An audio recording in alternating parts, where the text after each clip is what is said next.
মানুষগুলো যখন দাঁড়াবে, মানুষগুলো তাকিয়ে দেখবে সূর্য মাথার মুঠো ভাত উপরে দেখা যায়, মাথার মগজগুলো সূর্যের তাপে টকবক টকবক করে ফুটতেছে এমন মনে হয়।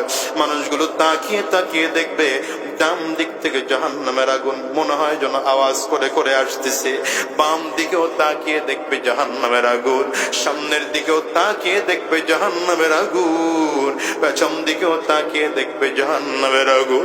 ঘুরি ঘুরি আওয়াজ করে করে সামনের দিকে আগায়, মানুষগুলো বেহুশ হয়ে যাবে, পাগলের মতো হয়ে যাবে, হয়রান হয়ে যাবে। ওদিকে জমিনটা থাকবে তামার, পা জমিনের মধ্যে রাখা যাবে না, পাটা পড়ে যাবে। মানুষগুলো তাকিয়ে দেখবে কার কাছে গেলে আজকে একটু কথা বলা যায়। সব মানুষগুলো দৌড়ায়া দৌড়ায়া পয়গম্বর আদম আলাইহিস সালাতু ওয়াস সালামের কাছে চলে যাবে। সহিহ বুখারীর বর্ণনা, আদম আলাইহিস সালাম বলবেন, মালিকের সামনে দাঁড়ায়া কথা বলার শক্তি আমার নাই, তোমরা অন্য কোন নবীর কাছে যাও। মানুষগুলো দৌড়িয়ে পয়গম্বর নূহ আলাইহিস সালামের কাছে আসবে। তখন নূহ আলাইহিস সালাম বলবেন, আমিও আমার মালিকের সামনে দাঁড়িয়ে কথা বলতে পারবো না। পয়গম্বর মূসা আলাইহিস সালামের কাছে আসবেন, তিনিও বলবেন, আল্লাহর সামনে দাঁড়িয়ে কথা বলার মতো শক্তি আর সাহস আমার নাই। পয়গম্বর ঈসা আলাইহিস সালামের কাছে আসবেন, তিনিও বলবেন, আমি আমার মালিকের সামনে দাঁড়িয়ে কথা বলার সাহস রাখি না। তবে একজন নবীর সন্তান তোমাদেরকে দিয়ে দিতে পারি, আখিরি জামানার পয়গম্বর জনাবে মুহাম্মদুর রাসূলুল্লাহ সাল্লাল্লাহু আলাইহি ওয়াসাল্লাম। আজকে যদি তার কাছে তোমরা যাও, আমার নবী আল্লাহর সামনে দাঁড়ায় কথা বলতে পারবে। গোটা কিয়ামতের ময়দানটা পয়গম্বরে আরবীর উম্মতরা খুঁজে কোথাও খুঁজে পায় না। এমনকি সব নবীরা পর্যন্ত ইয়া নফসি করে করে চিল্লায়। মানুষগুলো ময়দানটার মধ্যে শুধু দৌড়ায় আর শুধু আমারে বাঁচাও বাঁচাও। রব্বে করিম বলেন, ইয়াউমা ইয়াফিরুল মারউ মিন আখিহি ওয়া উম্মিহি ওয়া আবিহি ওয়া সাহিবাতিহি ওয়া বানিহি। আমার মালিক ডেকে বলেন, শোনো, কিয়ামতের ময়দানটা এত ভয়াবহ হবে, ভাই তার ভাইকে চিনবে না, বন্ধু তার বন্ধুকে চিনবে না, বাবা তার মাকে চিনবে না, মা তার বাবাকে চিনবে না, এক আত্মীয় স্বজন আর এক আত্মীয় স্বজনকে চিনবে না, পরিচয়টুকু পর্যন্ত দেবে না। রব্বে করিম বলেন, ওই সময়ের পরিস্থিতি এত ভয়ঙ্কর হবে। আর হাদিসের সহিহ বুখারীর বর্ণনার মধ্যে এসেছে, সেদিন মানুষগুলো ঘুরতে থাকবে পুরো ময়দানটার মধ্যে, কোথায় গেলে আমার নবীর সন্ধান পাওয়া যায়। এত আওয়াজগুলোর মধ্যে মধ্যে হঠাৎ করে তাকিয়ে দেখবে কোথা থেকে একটা করুণ কণ্ঠের আওয়াজ আস্তে করে বের হয়, রব্বি হাবলি উম্মতি রব্বি হাবলি উম্মতি। মানুষগুলো চিল্লা চিল্লা দৌড়াইতে থাকবে, কোথায় গেলে আমার নবীরে পাওয়া যাবে, কোথায় আমার নবী। খুঁজে খুঁজে খুঁজে খুঁজে গিয়ে দেখবে পয়গম্বর আরবী পুলসিরাতের কিনারায় দাঁড়িয়ে দাঁড়িয়ে উম্মতের জন্য চোখের পানিগুলো ফেলে ফেলে কান্না করেন। আমার নবীর সামনে দাঁড়ায় বলবেন, হাবিব, আজকে আমার মালিকের সামনে চলেন না, আল্লাহর সামনে দাঁড়ায় আপনি আমাদের পক্ষে একটু সুপারিশ করবেন। রহমতের নবী আমার সামনের দিকে হাঁটেন, সব নবীর উম্মতিরা আমার নবীর পিছনে পিছনে হাঁটে। আমার নবী আল্লাহর সামনে দাঁড়িয়ে পয়গম্বর বলেন, সেদিন আমাকে আলাদা করে কিছু কথা শিখিয়ে দেওয়া হবে, আমি সেই কথা অনুযায়ী রব্বে করিমের হামদু সানা করতে থাকবো। সহিহ মুসলিমের মধ্যে এসে নবী বলেন, লিকুল্লি নবিয়্যিন দাওয়াতুম মুস্তাজাবা ফাতাআজ্জালা কুল্লু নবিয়্যিন দাওয়াতাহু ওয়া ইন্নী ইখতাবাতু দাওয়াতি শাফাআতান লিউম্মতি ইয়াউমাল কিয়ামা। পয়গম্বর বলেন, যতজন নবী জমিনের মধ্যে ছিলেন সব নবীদেরকে দুনিয়ায় থাকা অবস্থায় আলাদা করে একটা একটা দোয়া করার অধিকার দেওয়া হয়েছিল। সব নবীরা দোয়াটা দুনিয়ায় বসে করেছে। নবী বলেন, আমি নবী আমার দোয়াটা দুনিয়ায় বসে করি নাই। কিয়ামতের ময়দানে উম্মত যখন মুসিবতের মধ্যে পড়ে যাবে, উম্মত যখন বিপদের মধ্যে পড়ে যাবে, আমি নবী সেই দিন আমার উম্মতের সুপারিশের জন্য সেই দোয়াটা করব। এ দুনিয়ার মুসলমান, রহমতের নবী আমার তোমার আমার জন্য রওজায় বসে আজও চোখের পানিগুলো ছেড়ে ছেড়ে আমার নবী কাঁদে। হাদিস গবেষণা করলে পাওয়া যায় কিয়ামতের ময়দানে সব মানুষগুলো উলঙ্গ অবস্থায় উঠবে, একমাত্র তোমার আমার নবীর পরনে কাপড় থাকবে।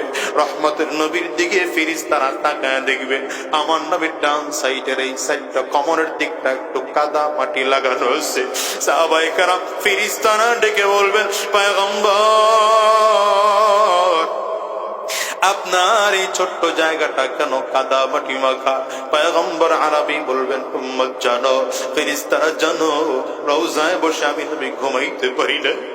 উম্মতের চিন্তায় চোখের পানি ছেড়ে ছেড়ে কান্না করেছি। আমার উম্মতের জন্য ওখানে বসেও কান্না করেছি। রওজায় বসে আমি নবী যে উম্মতের জন্য কেঁদেছি। আমার আল্লাহ তাআলা এর একটা আসর দেখানোর জন্য আমার ডান সাইডে কাদা ময়লা লাগায় দিছে। ও দুনিয়ার মুসলমান, ভালো করে জানো, রহমতের নবী তোমার আমাকে দুনিয়ায় একটু ভালো রাখার জন্য কত চেষ্টা ফিকির মেহনত করেছে, পরকালেও ভালো রাখার জন্য চেষ্টা ফিকির মেহনত করেছে। তায়েফের জমিনে গিয়ে নবীজি মার খায়, আমার নবীর কোনো অপরাধ ছিল না, শুধু অপরাধ এতটুকু, গোটা তায়েফবাসীকে ডেকে বলেছিলেন, কুলু লা ইলাহা ইল্লাল্লাহ তুফলিহুন। গোটা তায়েফবাসীকে আমার নবী ডেকে বলেন, এ তায়েফবাসীরা, কালিমা পড়ে নাও, সফল হয়ে যাও। এতটুকু অপরাধের কারণে আমার নবীকে তায়েফের বদমাশগুলো রাবারের গুলির মধ্যে ছোট ছোট পাথরের টুকরা গুলো ঢুকিয়ে বাচ্চাদের হাতে ছেড়ে দিয়েছে। এটা মুহাম্মদের গায়ে মার। ছোট ছোট বাচ্চাগুলো বুঝে না, রাবারের গুলিগুলো দিয়ে আমার নবীর গায়ে পাথরগুলো মার। যায়েদ ইবনে হারিসা বলেন, আমার নবীর গায়ে একটা পাথরগুলো এত জোরে জোরে এসে ঢুকে যায়, চামড়া ছিদ্র হইয়া গোশতের ভেতরে পাথরের টুকরাগুলো ঢুকে যায়। রহমতের নবী জমিনে হাঁটতে পারেন না, বেহুশে জমিনের মধ্যে পড়ে যান। লম্বা সময় চলে যায়, লম্বা সময় পরে আবার যখন আমার নবীর হুশ ফিরে এসেছে, বদমাশগুলো আবারও আমার নবীর গায়ে পাথর মারতে আরম্ভ করেছে। পাথরগুলো মেরে মেরে আমার নবীকে আবার দ্বিতীয়বারের মতো বেহুশ বানিয়ে ফেলেছে।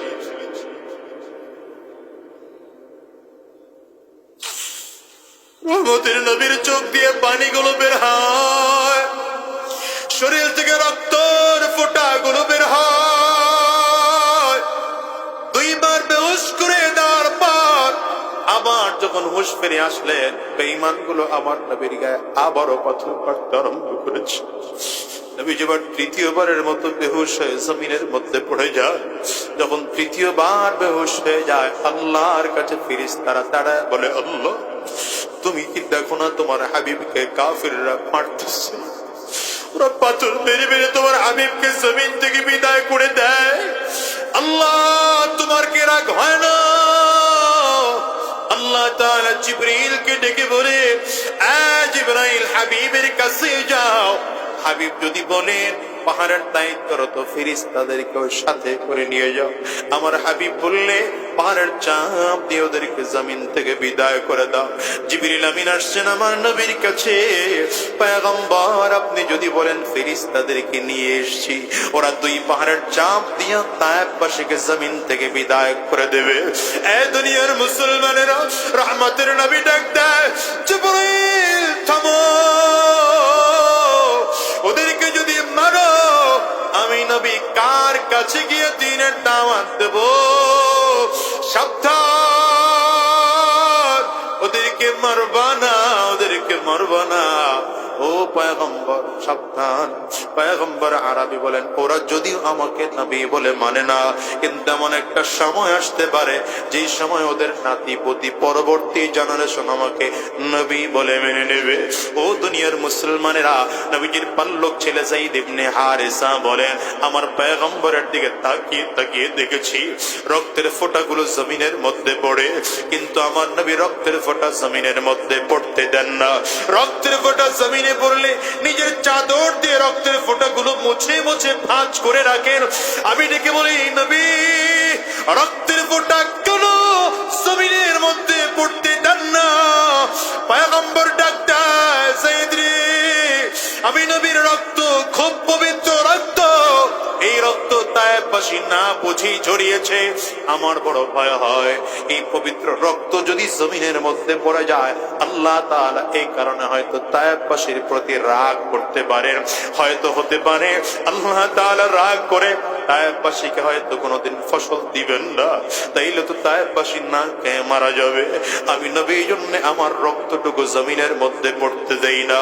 ও দুনিয়ার মুসলমান, কি করলে তোমরা বুঝবা বলো? কোন ভাষায় কথা বললে তোমরা বুঝবা বলো? আজকে নবীর দ্বীন তোমার কাছে ভালো লাগে না, নবীর ইসলাম তোমার কাছে ভালো লাগে না, নবীর সুন্নতি টুপি তোমার মাথায় দিতে মনে চায় না, নবীর সুন্নতি দাড়ি রাখতে তোমার মনে চায় না, নবীর সুন্নতি পোশাক তোমার পড়তে মনে চায় না, নবীজিকে মহব্বত করে দ্বীনের রাস্তায় চলতে মনে চায় না, আল্লাহকে মহব্বত করে নামাজ তোমার পড়তে মনে চায় না।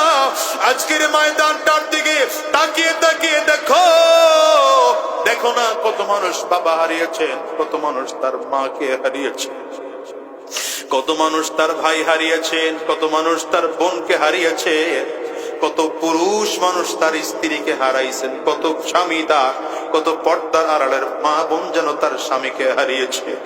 আজকের ময়দানটার মধ্যে তাকাও, এই যুবক, দুনিয়াতে আসার সিরিয়াল আছে বাজান, যাওয়ার কিন্তু কোনো সিরিয়াল নেই।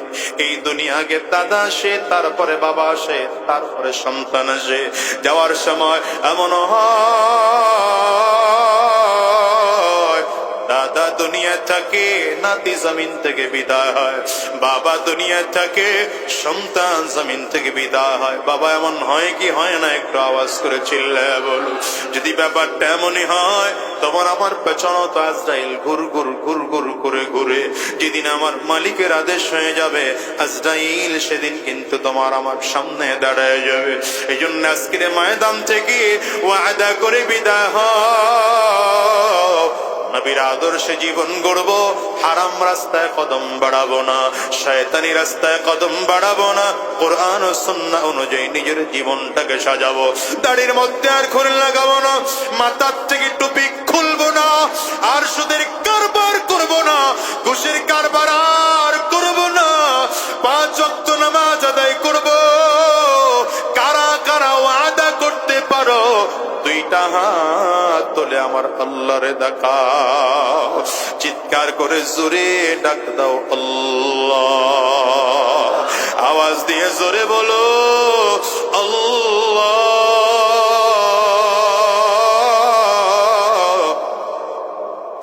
চোখে যদি পানি না আসে, কান্নার ভান ধরে ডাক দাও না আল্লাহ।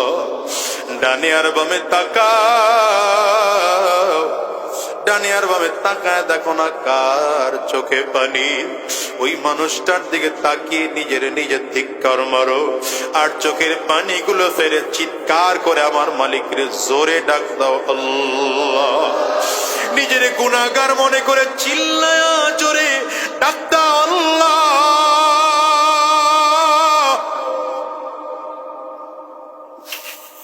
দয়ার মালিক, তুমি তোমার গোলামদের দিকে তাকাও,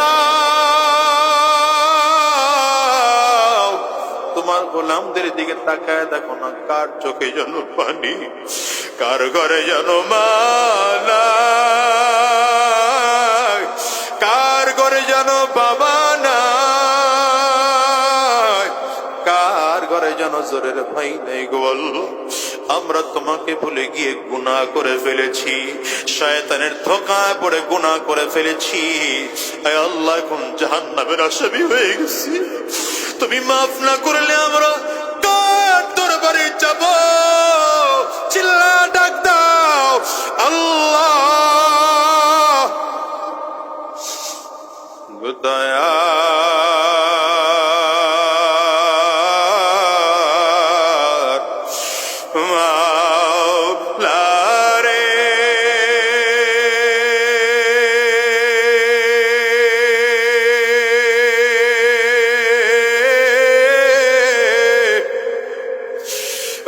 দয়ার মাবুদ রে আল্লাহ, আমরা সবাই মিলে ওয়াদা করলাম আর হারাম রাস্তায় চলবো না, আর শয়তানি রাস্তায় চলবো না। দুই হাত তুলে ওয়াদা করলাম শয়তানি রাস্তায় কদম বাড়াবো না, গুনাহের রাস্তায় কদম বাড়াবো না। আল্লাহ তুমি কবুল করে নাও, কবুল করে নাও, কবুল করে নাও। চিল্লায় বলো আমিন, আওয়াজ করে জোরে বলো আল্লাহুম্মা আমিন। ওয়াকাদা বিমা ইউরিদু হিকমাতাও ওয়া হুকমা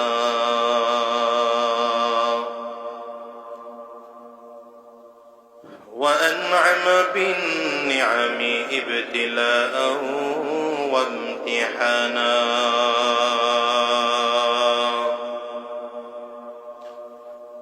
ونشهد أن لا إله إلا الله وحده لا شريك له ونشهد أن محمدا عبده ورسوله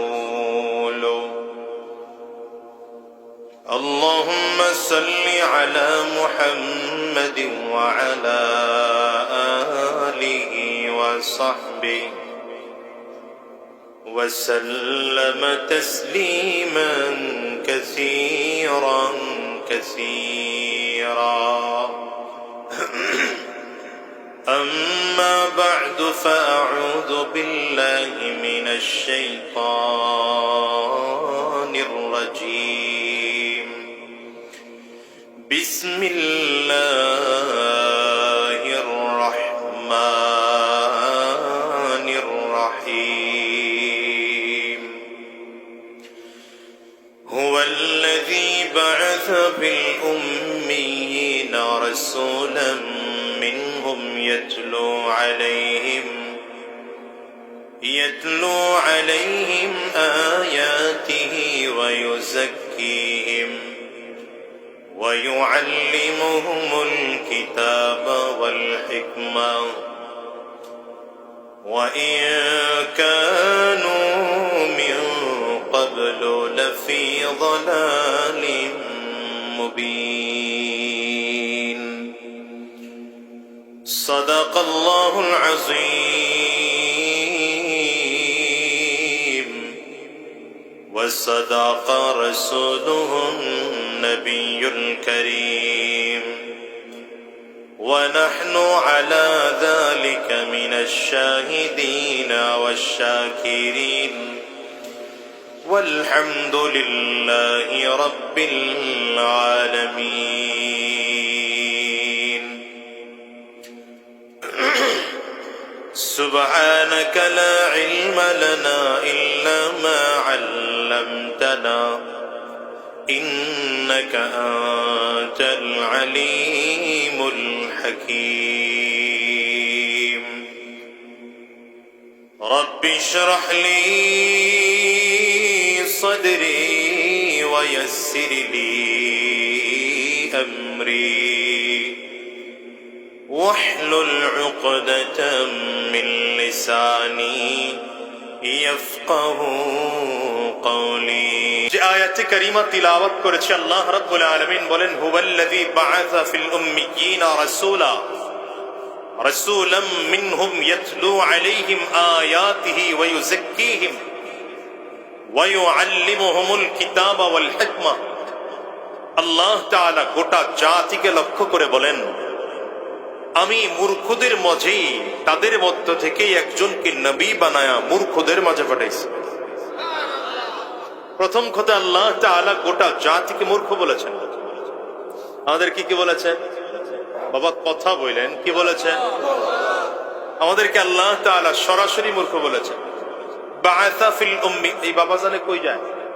আব্বা, বাবা আমারে বইলা যান, আপনারা দিয়ে আদব শিখাই দিই সবাই। হ্যাঁ মাশাআল্লাহ, এই মুরব্বী যেভাবে উঠছেন, যদি কারো অতিরিক্ত চাপ হয় যে পারতেছেন না বুঝতে, এমন চাপ যে জায়গা না পাক হয়ে যাওয়ার সম্ভাবনা আছে, তাইলে উঠবেন, অনুমতি আছে, কিন্তু আগে অনুমতি নিয়ে 1 নম্বর দেখায়া।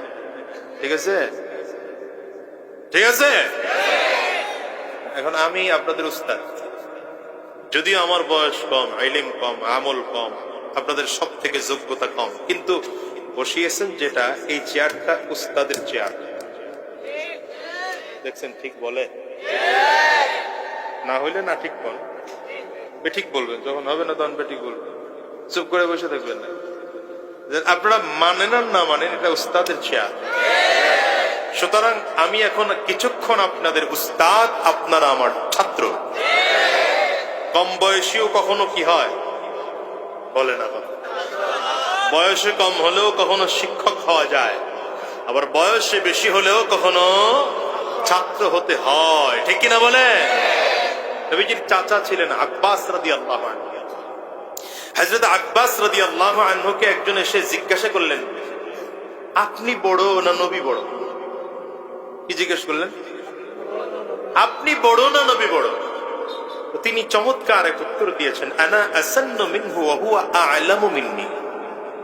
আমি মুহাম্মদ সাল্লাল্লাহু আলাইহি ওয়াসাল্লামের থেকে বয়সে বড়, কিন্তু সে আমার জ্ঞানের দিক থেকে বড়। হ্যাঁ, এজন্য খুব খুব মনোযোগ দিয়ে বলবেন। আমি অমনোযোগী শ্রোতাদের সাথে কথা বলতে পারি না, এলোমেলো করে নেওয়ালা শ্রোতাদের সাথে কথা আমি বলি না, এটা আমার আদত না। জমিন যদি উর্বর হয় তো বীজ ফেলবো, উর্বর না হলে বীজ ফেলার প্রয়োজন নাই। বুঝতেছেন কিনা? আপনারা তো ধান চাষ করেন কম, আপনারা তো বেশিরভাগ মাছ চাষ করেন। তো মাছ চাষ করতে হলে পানিটা প্রস্তুত করতে হয় কিনা, আগে সেচ করতে হয়, বাবার মাঝে মাঝে হাল চাষ করতে হয় এটার মধ্যে।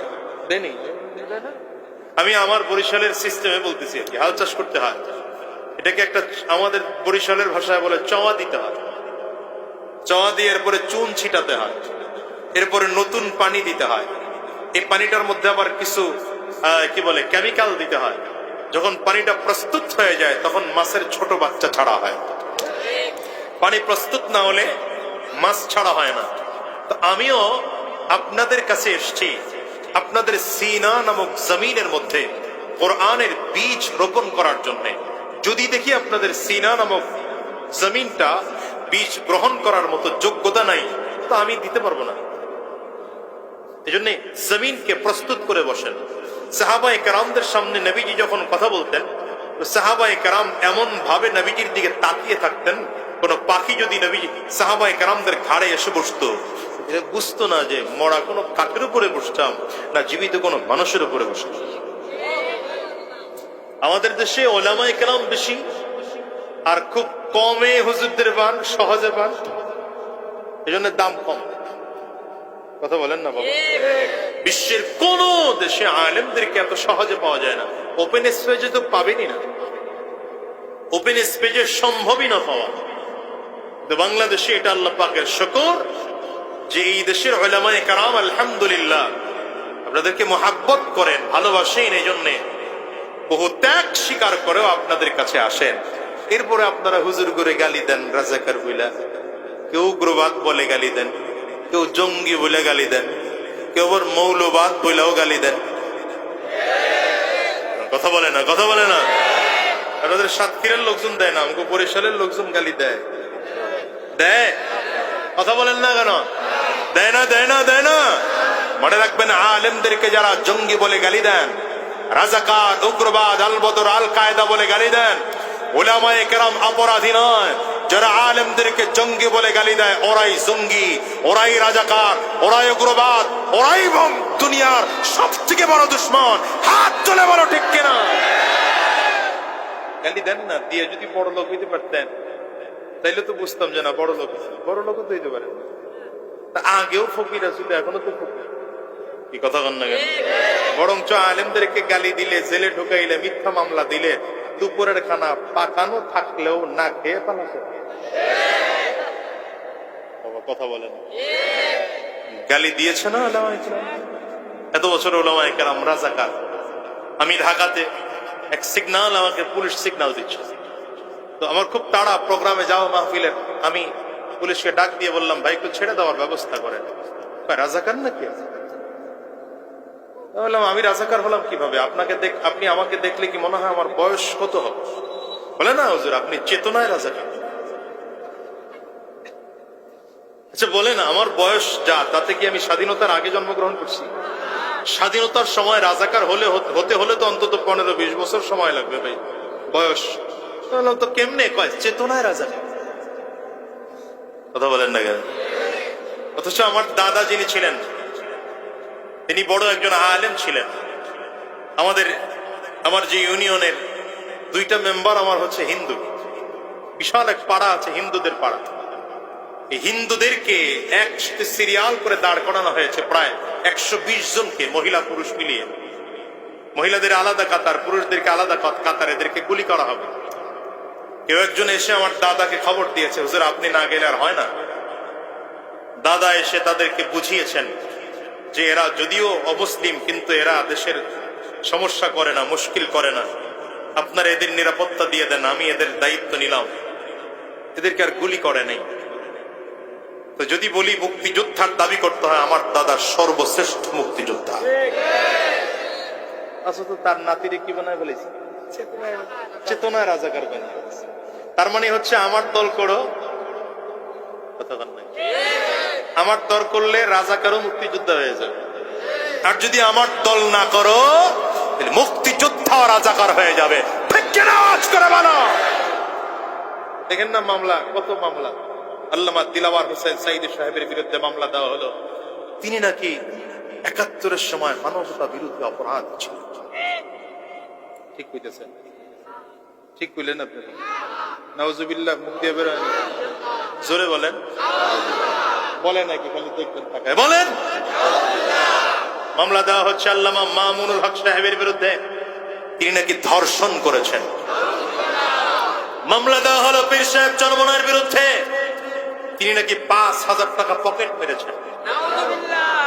চিন্তা করতে পারেন কত টাকার ঠেক আল্লাহর বান্দার, 5,000 টাকা পকেট মারা। কিন্তু আজকে বলুন, যারা আলেমদেরকে মামলা করেছে, হামলা করেছে, চক্রান্ত করেছে, ষড়যন্ত্র করেছে, আজকে ওরা কোথায়? প্যান্ট শার্ট খুলে লুঙ্গি পড়েছে, দাড়িটা কামিয়ে মাথায় চুলে কলপ লাগিয়ে কালো করেছে, এরপরে মাছের ট্রলারে উঠছে, মানুষ যেন চিন্তা না পারে। কথা বলেন না কেন দরবেশ সাহেব? কিন্তু আল্লাহ বলেন, বাঁচতে পারবি না, আমি আল্লাহ ধরা দিয়ে দেবো তোকে। রাগ করলেন? কষ্ট হচ্ছে? অসুবিধা হয়? আসেন তো কিছুক্ষণ। কতক্ষণ আছে? হ্যাঁ, মাশাআল্লাহ, সুন্দর কথা। আমি যতক্ষণ আছি আপনারা ততক্ষণ। আল্লাহ কবুল করুন, জোরে বলেন আমিন। আল্লাহ তাআলা গোটা জাতিকে কি বললেন? মূর্খ। ভুলে গেছেন মনে হয়? এটা হচ্ছে মূল আলোচনা। প্রশ্ন হচ্ছে, মূর্খ কাদেরকে বলে? যারা লিখতেও জানে না, পড়তেও জানে না। আমরা কি লিখতে জানি না, পড়তে জানি না? কথা বলেন। লিখতে জানি না, পড়তে জানি না, তো আল্লাহ তাআলা মূর্খ বললেন কেন? বুঝা গেল আমরা যেটাকে মূর্খ মনে করি, আল্লাহ তাকে মূর্খ বলেন নাই। কারণ কোরআনের বিশ্বাস, ইসলামের বিশ্বাস হলো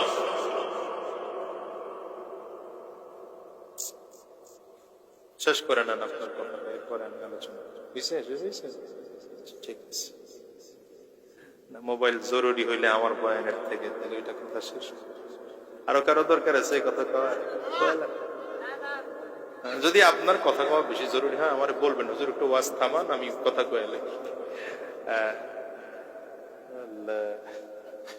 একসাথে 2 নৌকায় পাড়া দিলে নদীর মধ্যে পড়তে হয়, কোনো দিকে যাওয়া যায় না। খুব মনোযোগ দিয়ে বসে, অল্প কথা বললে বুঝবেন, অল্প কথায় ফায়দা বেশি হবে ইনশাআল্লাহ।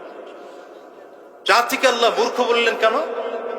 আল্লাহ তাআলা বুঝাইতে চান একজন মানুষ দুনিয়ার লাইনে যত বড় শিক্ষিত হোক, সে ডাক্তার হতে পারে, ইঞ্জিনিয়ার হতে পারে, অ্যাডভোকেট হতে পারে, পাইলট হতে পারে, ব্যারিস্টার হতে পারে, ব্যাংকার হতে পারে, এমএ ডিগ্রি থাকতে পারে, বিএ ডিগ্রি থাকতে পারে, এমবিবিএস এফআরসিএস ডিগ্রি থাকতে পারে, কিন্তু একজন মানুষ যতক্ষণ পর্যন্ত তার সিনার মধ্যে আসমানের জ্ঞান, তাওহীদের জ্ঞান, রিসালাতের জ্ঞান তথা কোরআনের জ্ঞান, ওয়াহির জ্ঞান না থাকবে, আল্লাহর কোরআন বলছে লোকটা মূর্খ। আরো জোরে বলেন। আবার বিপরীত দিকে আরেকজন মানুষ যার মধ্যে দুনিয়ার কোনো শিক্ষা নাই, সে ডাক্তার না, ইঞ্জিনিয়ার না, অ্যাডভোকেট না, পাইলট না, ব্যারিস্টার না, কিচ্ছু না, কিন্তু লোকটার মধ্যে আসমানের জ্ঞান আছে, তাওহীদের জ্ঞান আছে, রিসালাতের জ্ঞান আছে, ওয়াহির জ্ঞান আছে তথা কোরআনের জ্ঞান আছে। আল্লাহর কোরআন বলছে এই মানুষটা পৃথিবীর শ্রেষ্ঠ শিক্ষিত মানুষ। এর বাস্তব প্রমাণ আমার আপনার নবী সরওয়ারে দো আলম আহমদ মুজতবা মুহাম্মদ মুস্তাফা চিৎকার করে জোরে বলেন সাল্লাল্লাহু আলাইহি ওয়াসাল্লাম। আচ্ছা বলেন তো আপনারা আমার নবী পৃথিবীর কোন মাদ্রাসায় পড়েছেন? পড়েছেন কোথাও? স্কুলে, কলেজে, ইউনিভার্সিটিতে? আমার নবীর কোন শিক্ষক দুনিয়াতে ছিল? কেন ছিল না? এর অনেকগুলো উত্তর হতে পারে। দুইটা উত্তর আপনাদেরকে দিই। এক নম্বর উত্তর, রাসূলুল্লাহ সাল্লাল্লাহু আলাইহি ওয়াসাল্লাম যদি দুনিয়ার কোন মানুষের কাছে লেখাপড়া করতেন তো কাফির মুশরিকরা বলতো, আরে মুহাম্মদ তো আগে থেকে শিক্ষিত, তো এই কোরআন তো মুহাম্মদ নিজেই বানিয়েছে, কারণ সে শিক্ষিত। আল্লাহ বলেন আমার হাবিবকে যেন এই কথা কেউ বলতে না পারে, আমি আল্লাহ তাআলা এই জন্য দুনিয়ার কোন স্কুল, কলেজ, ইউনিভার্সিটি কোথাও শিক্ষা অর্জন করার সুযোগই দেয়নি। এমনকি নবীজি নিজে লিখতেও পারতেন না, কোন লেখা থাকলে নবীজি পড়তেও পারতেন। দ্বিতীয় নম্বর কারণ, দেখেন ছাত্রের সম্মান বেশি হয় না উস্তাদের সম্মান বেশি? এই যে আমাকেই দেখেন না, আমি আজকে আমাকে দিয়ে যদি উদাহরণ দিই, এই চেয়ারটা রাখা হয়েছে এখানে যিনি বয়ান করবেন তাদের জন্য।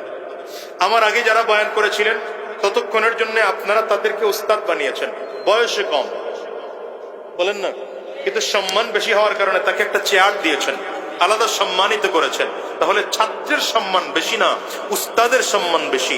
নবীজির দুনিয়ায় যদি কোনো উস্তাদ থাকতো তাহলে আমার নবীর থেকে উস্তাদের সম্মান বেশি হওয়ার দরকার ছিল। তো আল্লাহ তাআলা বলেন, আরে না, আমি আল্লাহর পরে যদি দুনিয়ার মধ্যে কারো সম্মান থাকে সে সম্মানটা আমার হাবিবের সম্মান। গোটা দুনিয়ার মাখলুকের উপরে যার সম্মান সে সম্মানটা আমার হাবিবের সম্মান। সুতরাং দুনিয়ায় কোনো উস্তাদ বানায় আমার হাবিবকে নতুন করে কাউকে সম্মান দিতে চাই না, আমি আল্লাহর পরের সম্মানটাই আমার হাবিবের সম্মান। আওয়াজ করে জোরে বলেন না সুবহানাল্লাহ। রাসূল নামে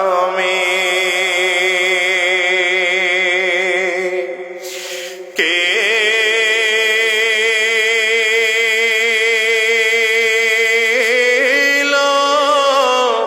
মদিনা,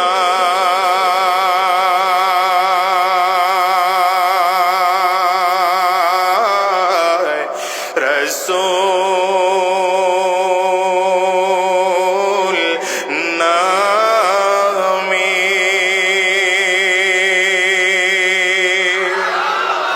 ওরে আকাশের ওই চন্দ্র কেড়ে, বলেন না, ওরে আকাশের ওই চন্দ্র কেড়ে ওকে আল্লাহ মদিনা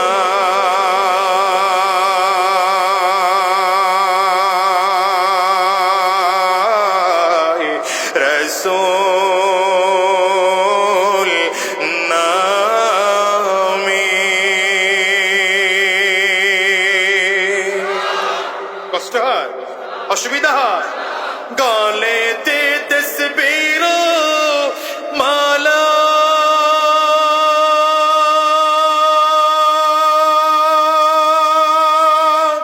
কে লয় কামলিওয়ালা রে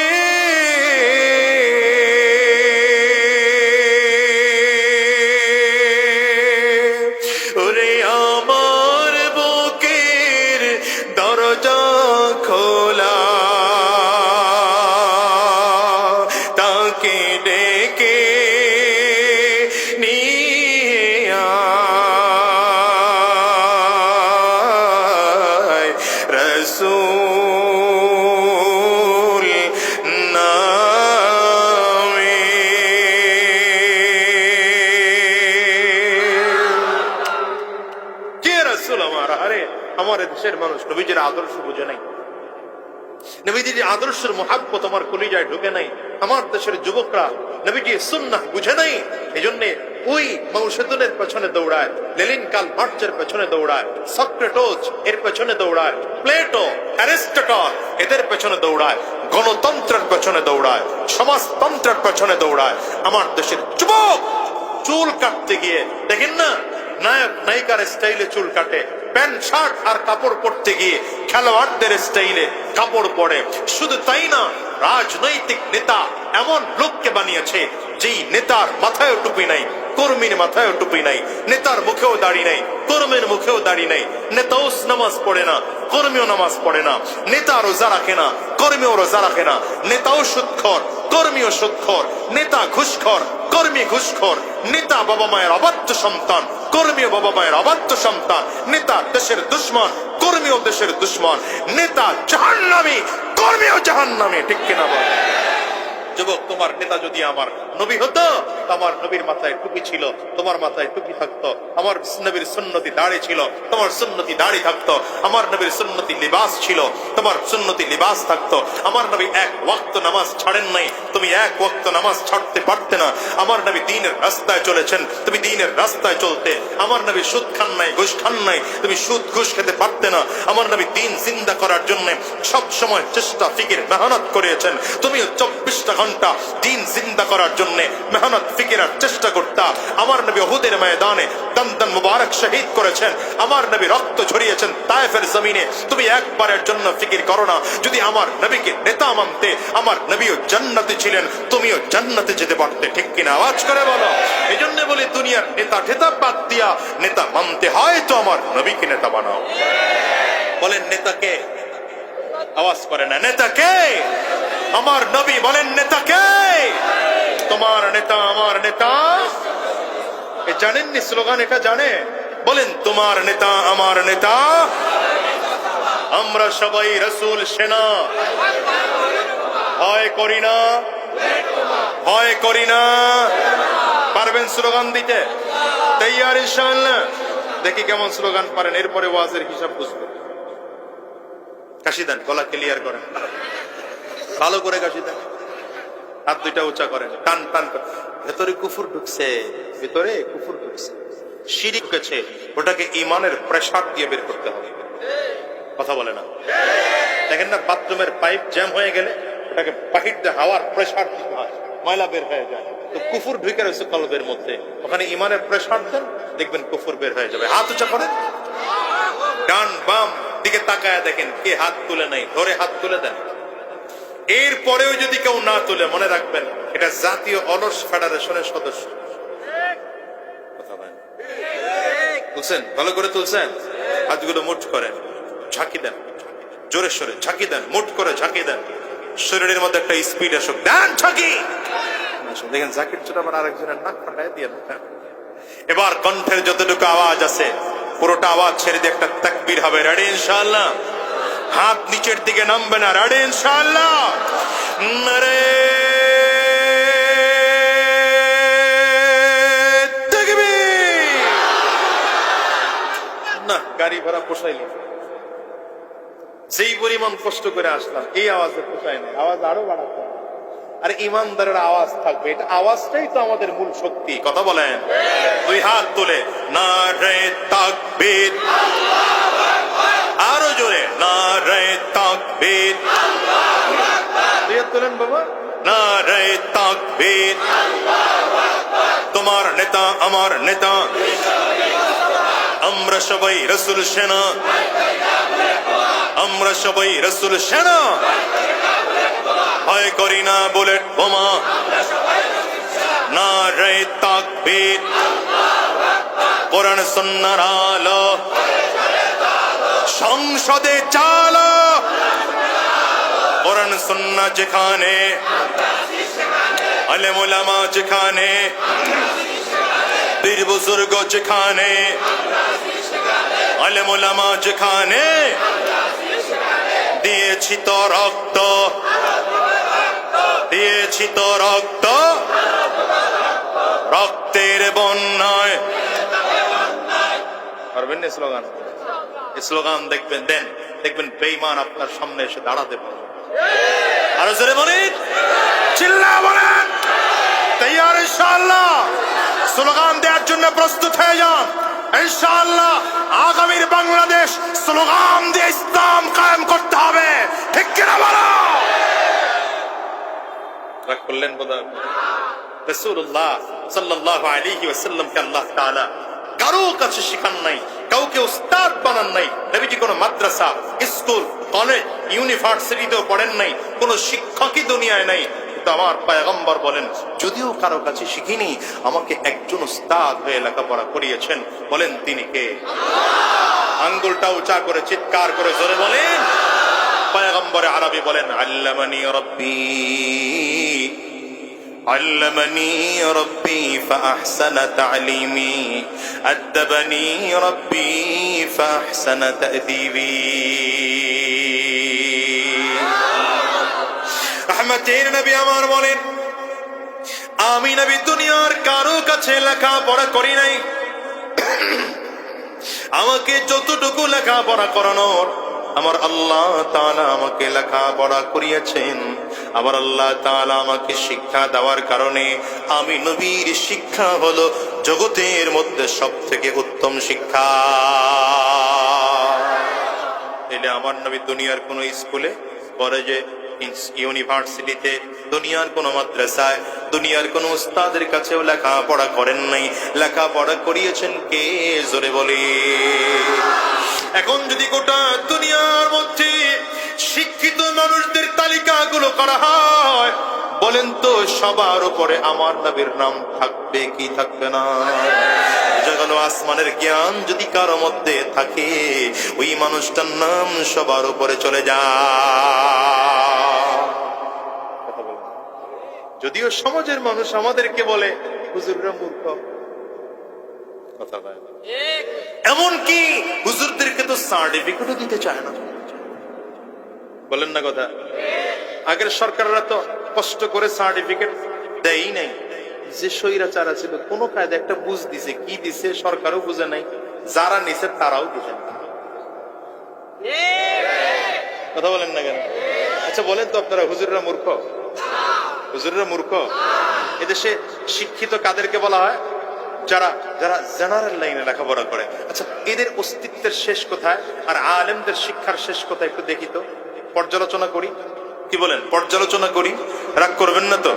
আচ্ছা বলেন তো, গোটা পৃথিবীর মধ্যে প্রথম যিনি মাস্টার্স পাস করেছেন, এমএ পাস করেছেন, তার উস্তাদ কি পাস ছিল?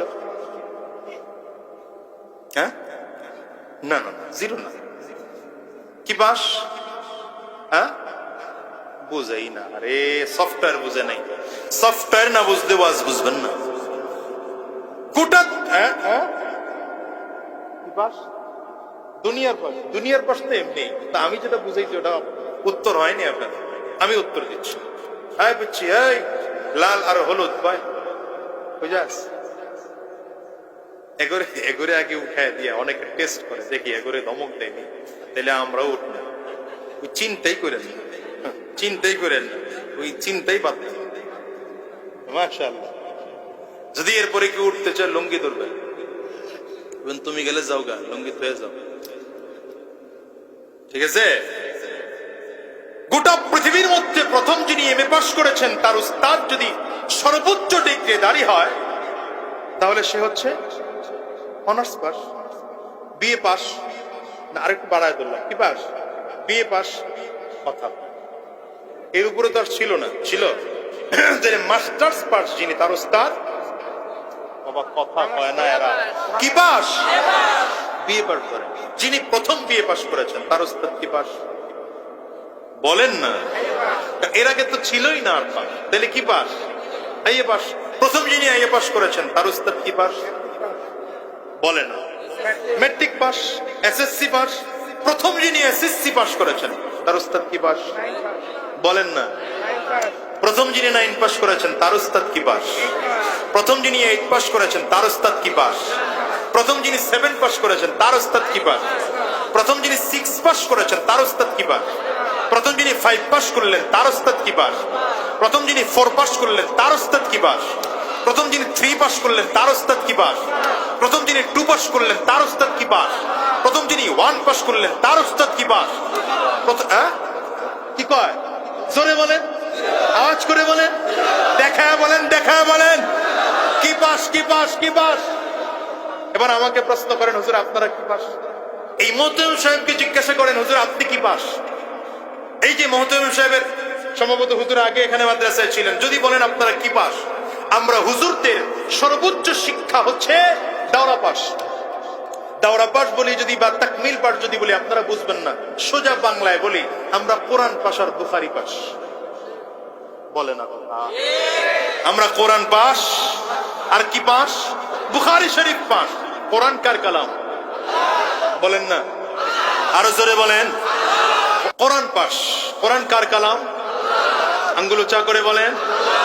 আচ্ছা, কোরআন কি এমন ছিল যে 10 বছর আগে 20 পারা ছিল, আরো 10 বছর আগে 10 পারা ছিল, আস্তে আস্তে কোরআন বেড়েছে? সাহাবীদের যুগেও 30 পারা, এখনো জোরে বলেন।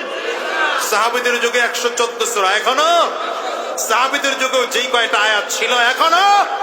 হযরত উসমান বিন আফফান যখন কোরআনকে একত্রিত করেছেন তখন কোরআনের যেই কয়টা আয়াত ছিল, যেই কয়টা সূরা ছিল, যেই কয়টা পারা ছিল, যেই কয়টা নুকতা ছিল, যেই কয়টা জের জবর পেশ ছিল, একটা আজ পর্যন্ত পরিবর্তন হয় নাই, কিয়ামত পর্যন্ত হবে না।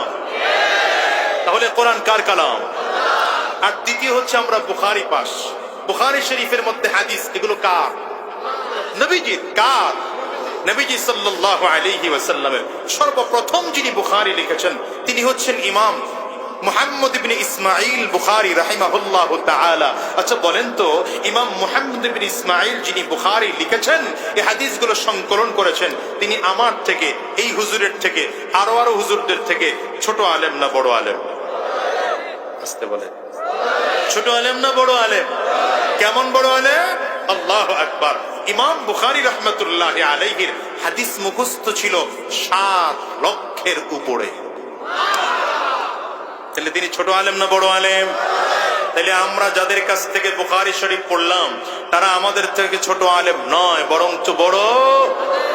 ইমাম বুখারী রাহমাতুল্লাহি আলাইহির উস্তাদের আরেকজন উস্তাদ, মানে দাদা উস্তাদ ছিলেন ইমামে আযম আবু হানিফা রাহমাতুল্লাহি আলাইহি, যার 40 লক্ষ হাদিস মুখস্থ ছিল। ছোট আলেম না বড় আলেম? ইমাম আযম আবু হানিফা হাদিস শিখেছেন সাহাবা তাবেঈনদের কাছ থেকে। তাবেঈনরা ইমাম আবু হানিফার তুলনায় ছোট আলেম না বড় আলেম? তাবেঈনরা হাদিস শিখেছেন সাহাবায়ে কেরামদের কাছ থেকে। বলেন, তাবেঈনদের তুলনায় সাহাবায়ে কেরাম ছোট আলেম না বড় আলেম? সাহাবায়ে কেরাম হাদিস শিখেছেন আমার নবীর কাছ থেকে। নবীজি ছোট আলেম সাহাবায়ে কেরামদের থেকে না বড় আলেম? কেমন বড় আলেম? যার তুলনাই চলে না। নবীজি হাদিস শিখেছেন কার কাছ থেকে? তাহলে আমাদের মাদ্রাসা শিক্ষার মূল গোড়া কোথায়? আঙ্গুল উঁচা করে বলেন কোথায়? আরো জোরে বলেন কোথায়? আর জেনারেল শিক্ষার মূল গোড়া কই? জিরো। কি কথা বলেন না কেন? এখন জিরো ওয়ালারা যদি হিরো ওয়ালাদেরকে জিরো মনে করে তাইলে বোকামি ছাড়া আর কিছু নয়। ঠিক কিনা? চিৎকার করে মাশাআল্লাহ। রাসূলুল্লাহ সাল্লাল্লাহু আলাইহি ওয়াসাল্লাম আল্লাহর ছাত্র হয়ে এবার আল্লাহ তাআলা গোটা জাতির জন্য উস্তাদ বানিয়ে নবীজিকে আল্লাহ পাঠিয়েছেন। এজন্য রাসূলুল্লাহ সাল্লাল্লাহু আলাইহি ওয়াসাল্লাম বলেন, বুইস্তু মুআল্লিমা, আমাকে গোটা জাতির উস্তাদ বানিয়ে পাঠানো হয়েছে। এই যে আমরা এখানে বসা আছি, আমরা সব নবীর ছাত্র। আমি কথা বলতেছি, আমিও নবীর ছাত্র। আপনারা শুনতেছেন, আপনারাও নবীর ছাত্র। আমার আগে যিনি কথা বলেছেন তিনিও নবীর ছাত্র। আমার পরে যারা কথা বলবেন, আগামী বছর যারা কথা বলবেন, সব নবীর ছাত্র। আমরা ইনডাইরেক্ট ছাত্র, সাহাবায়ে কেরাম ডাইরেক্ট ছাত্র। সাহাবায়ে কেরাম ছিলেন সরাসরি, আর আমরা ভায়া হয়ে ছাত্র। দেখেন নবীজি কেমন উস্তাদ, যে উস্তাদের ছাত্র হওয়ার কারণে জান্নাতের সার্টিফিকেট পাওয়া যায়। কেমন উস্তাদ বলেন তো? উস্তাদ কত দামি, যে উস্তাদের মজলিসে বসলেই জান্নাতের সার্টিফিকেট পাওয়া যায়, যে উস্তাদের ছাত্র হলে জান্নাতের সার্টিফিকেট পাওয়া যায়। অথচ এরা জন্মসূত্রে ছিলেন জাহান্নামের আসামি। আবু বকর সিদ্দিক ছিলেন জাহান্নামের আসামি, ওমর ফারুক রাদিয়াল্লাহু আনহু ছিলেন জাহান্নামের আসামি। বলেন না, বলেন না, বলেন না, ঠিক না ঠিক? হযরত ওমর ছিলেন জাহান্নামের আসামি, আবু বকর ছিলেন জাহান্নামের আসামি। আরে হযরত সামর্থ্য এত মারাত্মক অপরাধী যে আমার নবীর মাথা আনার মতো সাহস দুঃসাহস দেখিয়েছে। তার মানে এটা আপনাদের ইতিহাস জানা আছে। আল্লাহু আকবার। রাসূলুল্লাহ সাল্লাল্লাহু আলাইহি ওয়াসাল্লামের চরম দুশমন জাহান্নামী হয়ে যে জন্মগ্রহণ করেছে নবীজির ছাত্র হওয়ার কারণে জন্য। কেমন ছাত্র? আল্লাহু আকবার, আল্লাহু আকবার। জিবরিল আমিন একবার আসছেন নবীজির কাছে, নবীজির কাছে এসে বললেন, পয়গম্বর আপনার আবু বকরকে একটু সালাম দেন না, একটু ডাকেন না আপনার আবু বকর। রাসূলুল্লাহ সাল্লাল্লাহু আলাইহি ওয়াসাল্লাম আবু বকরকে ডাকলেন। হযরত আবু বকর নবীজির বাম পাশে দাঁড়িয়ে আছেন, জিবরিল ডান পাশে দাঁড়িয়ে আছেন। নবীজি তাকিয়ে দেখেন জিবরিল আমিনের পরনের জুব্বাটা যেমন, আবু বকর সিদ্দিকের পরনের জুব্বাটাও তেমন। ছালার চটের জুব্বা, ছালার চট। জিবরিল আমিন ছালার চটের জুব্বা পরে আছেন, আবু বকর সিদ্দিক তিনিও ছালার চটের জুব্বা পরে আছেন। নবীজি তাকায় দেখেন আবু বকর সিদ্দিকের মাথার পাগড়িটাও ছালার চটের, জিবরিল আমিনের মাথার পাগড়িটাও ছালার চটের। একই রকম দেখতে মনে হয়। নবীজি হিসাব করতেছেন কার পোশাক কি পরলো। জিবরিলের পোশাক কি আবু বকর পরেছেন, না আবু বকর সিদ্দিকের পোশাক জিবরিল পরেছেন? নবীজি সাল্লাল্লাহু আলাইহি ওয়াসাল্লাম জিবরিল আমিনকে জিজ্ঞাসা করেন, জিবরাইল কার পোশাক পরেছো? তুমি আবু বকরের পোশাক পরেছো না আবু বকর তোমার পোশাক পরেছে? জিবরিল আমিন বলেন, পয়গম্বর আমি, আমার পোশাক কেন আবু বকর পরবে? আমি জিবরিল তো ফেরেশতা, আমার তো পোশাক পরিধান করার প্রয়োজনই হয় না। আজকে আমি জিবরিল আপনার আবু বকরের পোশাককে পছন্দ করে আমিও আবু বকরের পোশাক পরেছি। শুধু আমি নই, আসমানের সব ফেরেশতা আজ আবু বকর সিদ্দিকের পোশাক পরেছে। আল্লাহু আকবার। নবীজি আবু বকর সিদ্দিকের দিকে তাকায় আছেন, ছালার চট পড়ে আছে আবু বকর। আরে এই আবু বকর তো মক্কার বাজারের সবথেকে বড় ব্যবসায়ী ছিল। মক্কার বাজারের সবথেকে বড় ব্যবসায়ী ছিল আবু বকর। আজকে তিনি গরিব, ফকির, টাকা পয়সা নাই, নিঃস্ব। কেন হলেন? আল্লাহু আকবার। এই জবাব আবু বকর সিদ্দিক নিজেই দেন, পয়গম্বর গোটা দুনিয়ার মধ্যে আমার কাছে তিনটা জিনিস সব থেকে প্রিয়। আওয়াজ করে বলেন কয়টা জিনিস প্রিয়?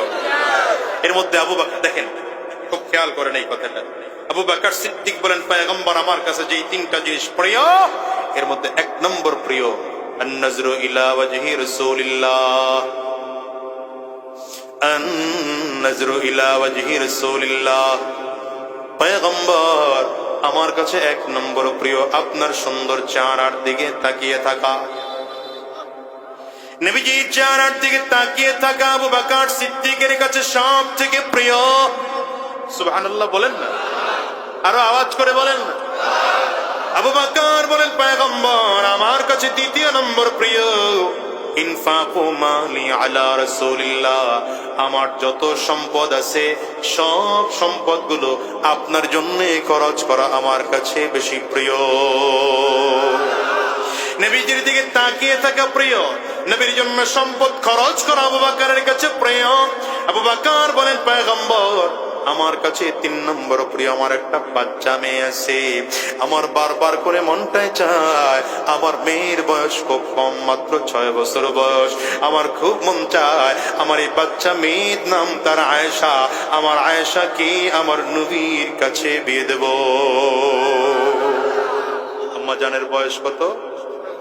জোরে বলেন। আম্মা জানের বয়স মাত্র 6 বছর। আবু বকর সিদ্দিক রাদিয়াল্লাহু আনহু নবীজিকে প্রস্তাব করলেন, পয়গম্বর আমার এই ছোট্ট বাচ্চা নাম তার আয়েশা, মাত্র 6 বছর বয়স, এই বাচ্চাকে আপনার কাছে বিয়ে দেওয়া আমার কাছে সব থেকে প্রিয়। নবী আমার হ্যাঁ বলেন না, না বলেন না, চুপচাপ করে বসে আছেন। হ্যাঁ বললেও সমস্যা, না বললেও সমস্যা। কারণ যদি আমার নবী হ্যাঁ বলেন তাইলে আবু বকর সিদ্দিক রাদিয়াল্লাহু আনহুর ছোট মেয়েটাকে আমার নবীর বিয়ে করতে হয়। আবার যদি মুখের উপরে না বলে দেন তাইলে আবু বকর সিদ্দিক রাদিয়াল্লাহু আনহু কষ্ট পেয়ে যায়। রহমতের নবী আমার চুপচাপ করে বসা আছেন। হঠাৎ করে আল্লাহ তাআলা জিবরিলকে পাঠিয়ে দিলেন নবীজির সামনে। জিবরিল আমিন এসে হাজির, নবীজির সামনে হাজির হয়ে একটা রেশমি রুমাল নবীজির হাতে দিয়ে বললেন, পয়গম্বর আল্লাহ তাআলা রেশমি রুমালটা আপনার কাছে পাঠিয়েছে। আল্লাহ তাআলা বলেছেন মেয়েটাকে যদি আপনার পছন্দ হয়, বিয়ের প্রস্তাব আমার আল্লাহ নিজে দিয়ে পাঠিয়েছি। বলেন তো, আম্মা জান আয়েশাকে বিয়ের প্রস্তাব আমার নবী দিয়েছেন না আবু বকর সিদ্দিক আগে দিয়েছেন?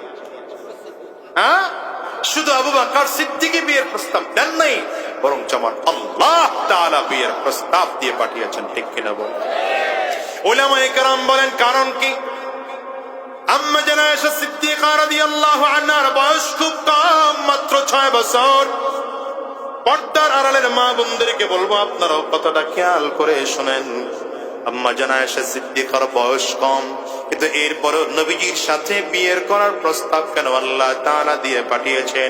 পাঠানোর কারণ হলো, আম্মা জান যেমন ছিলেন রমণী, তেমন ছিলেন সুন্দরী, তেমন ছিলেন গুণবতী, তেমন ছিলেন ধৈর্যশীলা, তেমন ছিলেন ব্রেনী, তেমন ছিলেন আদবওয়ালা। আমার আল্লাহ তাআলা চেয়েছেন আমার হাবিবের বিছানার সাথে যদি আম্মা জান আয়েশার মতো এমন একজন মুআদ্দাবা মহিলা হয়ে যায়, এমন একজন জাহিনা মহিলা হয়ে যায়, কিয়ামত পর্যন্ত হাজার লক্ষ কোটি কোটি মহিলা আম্মা জানকে দেখে দেখে দ্বীনের পথে চলা সহজ হয়ে যায়। এই জন্যই তো আম্মা জানের ইসলামের ইতিহাসে কত অবদান।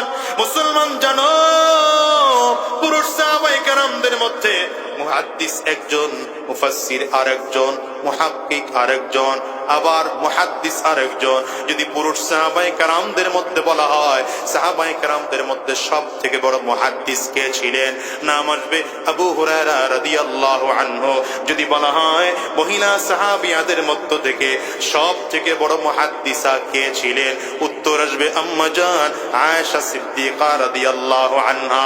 যদি প্রশ্ন করা হয় পুরুষ সাহাবায়ে কেরামদের মধ্যে সবথেকে বড় মুফাসসির কে ছিলেন, নাম ভিন্ন চলে আসবে আব্দুল্লাহ ইবনে আব্বাস রাদিয়াল্লাহু আনহু। যদি প্রশ্ন করা হয় মহিলা সাহাবিয়াদের মধ্য থেকে সবথেকে বড় মুফাসসিরা কে ছিলেন, উত্তর আসবে আম্মা জান আয়েশা সিদ্দিকা রাদিয়াল্লাহু আনহা।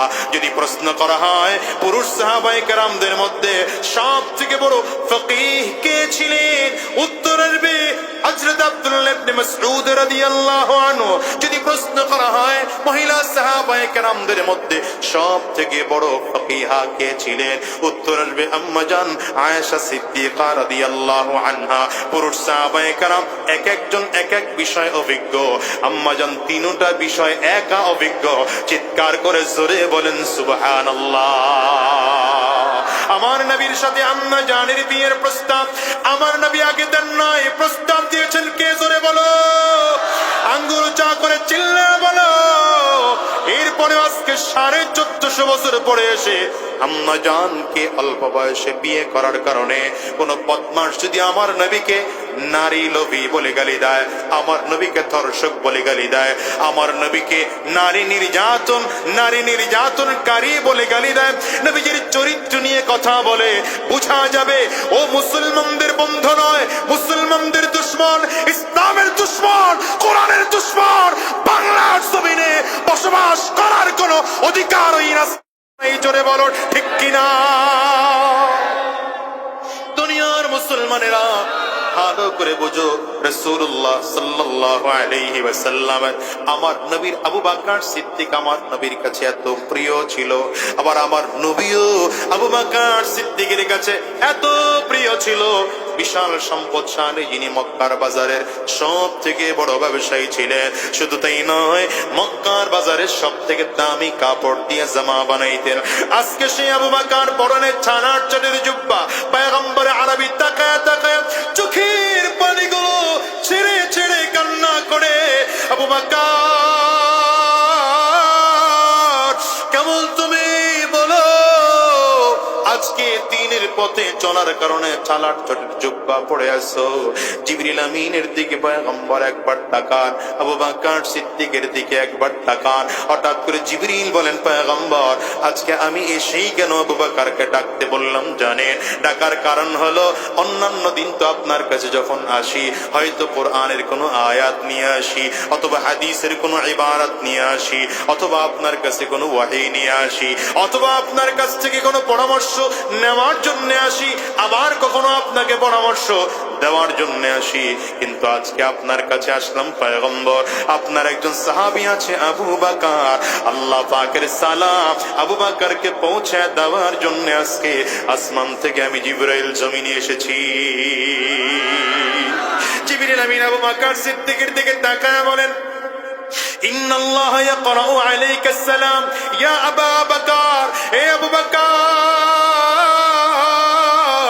আল্লাহর পক্ষ থেকে তুমি আমার সালামটা গ্রহণ করো। কেমন দামি মানুষ, নবীজির ছাত্র হওয়ার কারণে আল্লাহ তাকে সালাম দিয়ে পাঠায়। রহমতুল নবী এবার আবু বকর সিদ্দিকের দিকে তাকায় বলেন, আবু বকর তুমি কত দামি জানো? সাহাবায়ে কেরামদের মাঝে পয়গম্বর আরবি ডেকে বলেন, ইন্নী লা আ'রাফু রাজুলাম বিইসমিহি ওয়া বিইসমি আবিহি ওয়া উম্মিহি লা ইয়াতি বাবাম মিন আবওয়াবিল জান্নাহ ওয়া ইউকালু লাহু মারহাবান মারহাবা। পয়গম্বর আরবি বলেন, দুনিয়ার সাহাবীরা জানো, আমি এমন একজন লোকের নাম জানি, তার বাবার নামটাও জানি, মায়ের নামটাও জানি, বংশ পরিচয় আমি নবী ভালো করে জানি।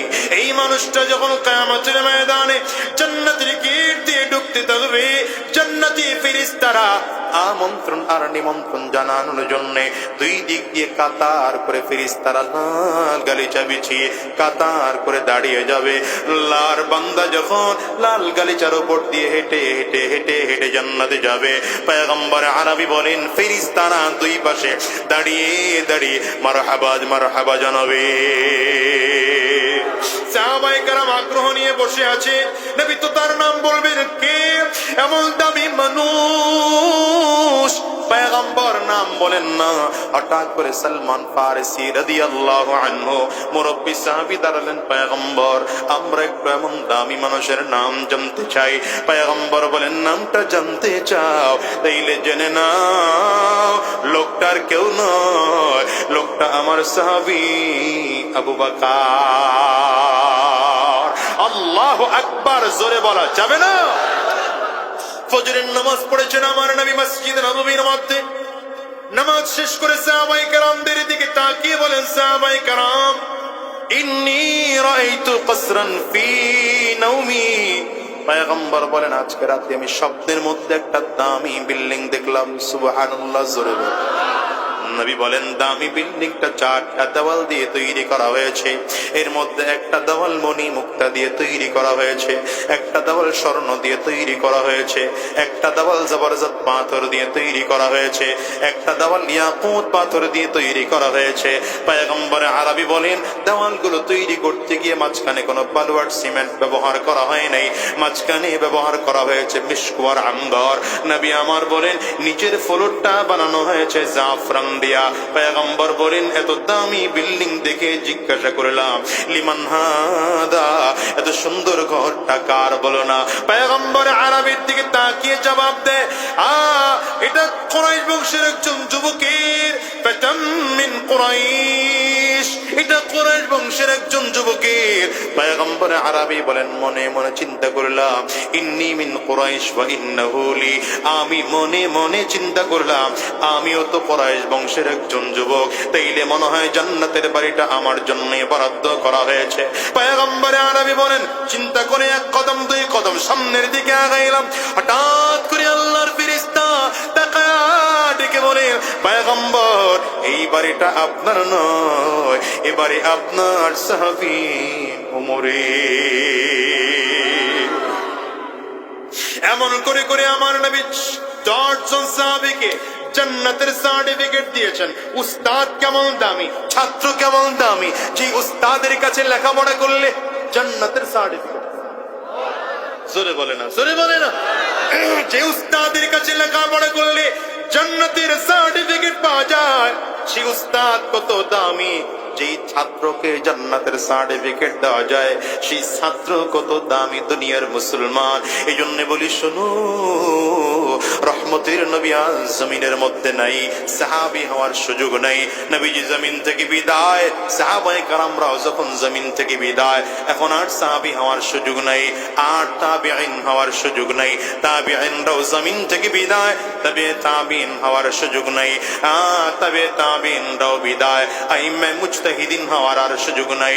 একে একে করে উলামায়ে মুতাকাদ্দিমিন বিদায়, উলামায়ে মুতাআখিরিন বিদায়, উলামায়ে কেরাম ধীরে ধীরে সব জমিন ছেড়ে চলে যায়।